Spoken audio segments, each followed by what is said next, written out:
अस्सलाम वालेकुम students, chemistry की पहली क्लास के साथ आज हम हाजिर हैं।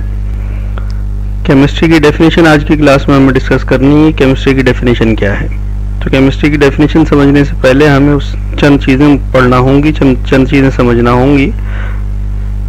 सब मिसाल के तौर पे सबसे पहले हमें पढ़ना होगा कि मैटर क्या है। तो मैटर के लिए हम कई साल से पढ़ते आए हैं कि वो तमाम चीज़ें जो वज़न रखती हैं और वो तमाम चीज़ें जो वज़न के साथ साथ जगह भी घेरती हैं, उसे हम कहते हैं कि ये मैटर है। फिर इसकी स्टेट्स के बारे में भी हम पढ़ कर आएंगे। मैटर की 3 स्टेट्स होती हैं, सॉलिड, लिक्विड और गैस। तो अब मैटर के हवाले से केमिस्ट्री का क्या ताल्लुक है?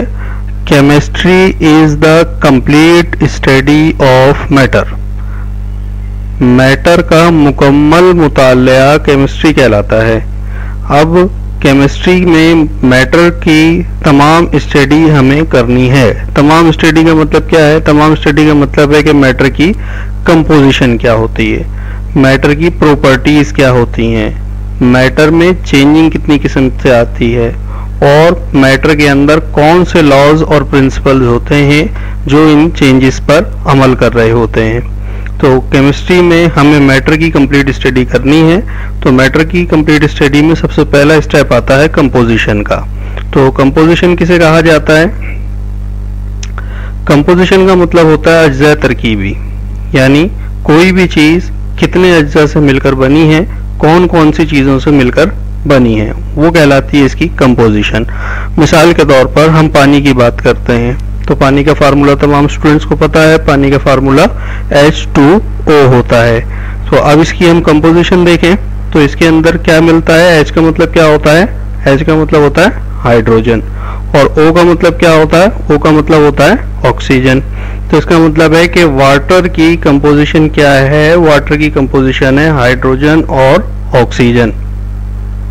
तो मैटर की कंपोजिशन पढ़ना ये हमें केमिस्ट्री का एक हिस्सा कहलाएगा। अब हम बात करते हैं मैटर की दूसरी स्टडी के बारे में, जो कि मैटर की प्रॉपर्टीज हैं। मैटर की प्रॉपर्टीज कितनी किस्म की होती हैं? मैटर की प्रॉपर्टीज, ये 2 एरो दिखाए जा रहे हैं। मैटर की प्रॉपर्टीज 2 किस्म की होती हैं।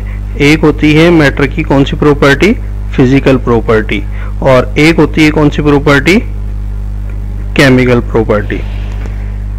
फिजिकल प्रॉपर्टी का मतलब क्या होता है? फिजिकल प्रॉपर्टी का मतलब है कि कोई भी चीज, कोई भी मैटर दिखने में कैसा है, उसका कलर क्या है, उसकी ऑर्डर क्या है, यानी स्मेल क्या है, वो किस स्टेट में है, सॉलिड, लिक्विड या गैस स्टेट में है, उसका मेल्टिंग पॉइंट क्या है, वो बॉयल किस दर्जा हरारत पर होता है। ये तमाम चीजें कहलाती हैं कौन सी प्रॉपर्टी?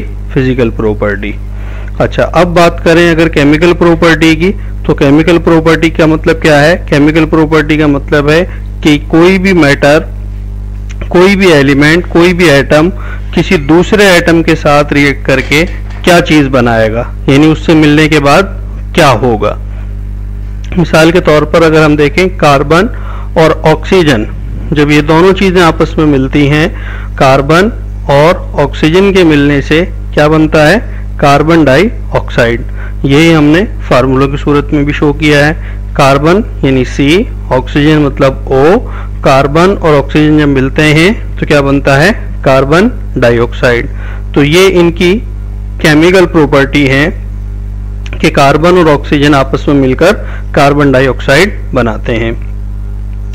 तो chemistry is the complete study of matter. Matter की स्टडी करने के लिए हमने 2 चीजें डिस्कस की, कंपोजिशन और प्रॉपर्टीज। अब हम तीसरी चीज की बात करेंगे जो क्या है? चेंजेस। तो चेंजेस का मतलब क्या होता है? चेंज का मतलब सब जानते हैं, तब्दीली को कहते हैं चेंजेस। तो चेंजेस भी जो आती हैं किसी भी मैटर के अंदर, वो 2 किस्म की चेंजेस आती हैं। एक कहलाती है फिजिकल चेंज और एक कहलाती है केमिकल चेंज। फिजिकल चेंज का मतलब क्या होता है? फिजिकल चेंज का मतलब होता है कि किसी भी मैटर की स्टेट का बदल जाना, किसी मैटर की हालत का बदल जाना, ये कहलाता है फिजिकल चेंज। मिसाल के तौर पर अगर हम बर्फ की मिसाल लें, आइस जो होती है वो किस फॉर्म में होती है? सॉलिड फॉर्म में होती है, यानी जमा हुआ होता है, उसकी शेप मखसूस होती है। लेकिन जब इसे गर्म किया जाता है तो यही बर्फ जो सॉलिड फॉर्म में थी गर्म होने के बाद ये क्या बन जाती है, पानी बन जाती है। और पानी बताइए भी किस फॉर्म में होता है, लिक्विड फॉर्म में होता है। तो फिजिकल चेंज का मतलब क्या है कि जब किसी चीज को, जब हमने बर्फ को गर्म किया तो वो अपनी हालत खो बैठी और उसकी स्टेट क्या हो गई, चेंज हो गई। अच्छा, फिजिकल चेंज में जो रिएक्शंस होते हैं वो रिवर्सेबल होते हैं। रिवर्सेबल का मतलब ये होता है कि अगर आप यहां से रिवर्स जाएंगे तो भी रिएक्शन सेम रहेगा। मिसाल के तौर पर पानी माया हालत में होता है, लिक्विड फॉर्म में होता है, तो यहाँ प्लस हीट थी यानी हीट का इजाफा किया था, अब माइनस हीट करेंगे यानी इसको ठंडा करेंगे तो बताइए भाई क्या बन जाएगा, बर्फ बन जाएगी जो कि सॉलिड होती है। तो फिजिकल चेंज का मतलब कि कोई भी मैटर है इसकी हालत को चेंज किस तरीके से किया जा सकता है। अच्छा, अब है केमिकल चेंज। केमिकल चेंज का मतलब क्या होता है, किसी चीज की प्रॉपर्टी का ही बदल जाना। यहां पर बताइए भाई, जब आइस की सूरत में सॉलिड था तब भी इसका फार्मूला क्या था, H2O, क्योंकि पानी की बर्फ बनी हुई थी। जब लिक्विड फॉर्म में आ गया तब भी इसका फार्मूला क्या है, H2O। तो इसका फार्मूला कोई चेंज नहीं हुआ बल्कि इसकी स्टेट बदली है, यानी ये सॉलिड से लिक्विड हो गया, लेकिन इसके जो एटम्स थे उनकी तादाद में ना तो किसी किस्म का इजाफा हुआ और ना ही किसी किस्म की कमी हुई है। अब केमिकल चेंज की अगर बात करें तो केमिकल चेंज में क्या होता है केमिकल चेंज में इनकी प्रॉपर्टीज बदल जाती हैं, खुसूसियात बदल जाती हैं। मिसाल के तौर पर सोडियम। सोडियम एक मेटल है, रिएक्टिव मेटल है, बहुत ही तेजी से रिएक्शन करने वाली धात है। क्लोरीन एक गैस है, जहरीली गैस है। सोडियम धात है, रिएक्टिव है, बहुत तेजी से रिएक्शन करती है और ये इतनी जो रिएक्टिव है कि अगर इसे पानी में डाला जाए तो मुमकिन है किसी हालत में आग भी लग जाए।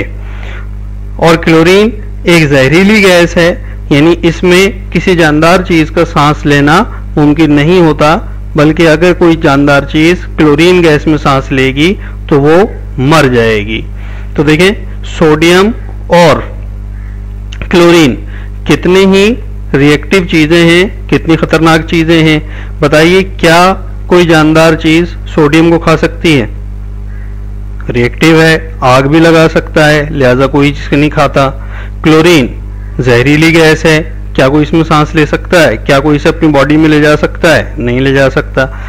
तो दोनों की खुसूसियात बिल्कुल डिफरेंट हैं, लेकिन जब ये दोनों सोडियम और क्लोरीन आपस में मिलते हैं तो अब बनता है सोडियम क्लोराइड। सोडियम क्लोराइड क्या होता है स्टूडेंट? सोडियम क्लोराइड आम खाने का नमक है जो हम घरों में नमक इस्तेमाल करते हैं। तो बताइए भाई, क्या नमक आग लगा रहा होता है या नमक से कोई जहरीली गैस निकल रही होती है? नहीं। तो दोनों की प्रॉपर्टीज क्या हो गई, सोडियम की प्रॉपर्टी भी और क्लोरीन की प्रॉपर्टी भी मिलने के बाद बिल्कुल चेंज हो गई। तो इसे हम कहते हैं कौन सी property? Chemical property, chemical change. तो अब तीन चीजें हमने डिस्कस कर ली मैटर के बारे में कि मैटर की कंपोजिशन का क्या मतलब होता है, मैटर की प्रॉपर्टीज कितनी किस्म की होती हैं, मैटर में चेंजेस कितनी किस्म की आती है। अब चौथी बात करनी है प्रिंसिपल्स एंड लॉज की। कौन कौन से प्रिंसिपल्स हैं जो कंपोजिशन पर अमल कर रहे होते हैं, किन लॉज के तहत हम किसी मैटर की प्रॉपर्टीज पढ़ रहे होते हैं, इन चेंजेस में कौन कौन से लॉज और प्रिंसिपल कारआमद होते हैं। तो इन चीजों को पढ़ना ये कहलाता है केमिस्ट्री।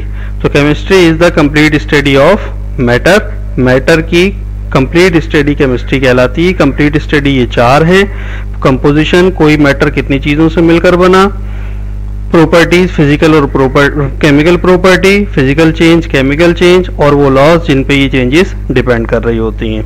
तो केमिस्ट्री की डेफिनेशन के हवाले से चारों चीजें क्लियर हो गई। अब इसकी डेफिनेशन देखते हैं। केमिस्ट्री की डेफिनेशन क्या है? The branch of natural physical science which deals with the study of composition, properties, structure, changes and laws governing the changes that occurring inside the matter is called chemistry. तो वही बात आ गई जो हमने अभी चारों चीजों अलग अलग पढ़ी हैं, एक एक वर्ड बाय वर्ड हमने उसको डिस्कस किया है। तो इन्हीं को हमने मिलाकर एक सेंटेंस में लिख दिया, तो ये केमिस्ट्री की डेफिनेशन बन गई है। केमिस्ट्री की डेफिनेशन के बाद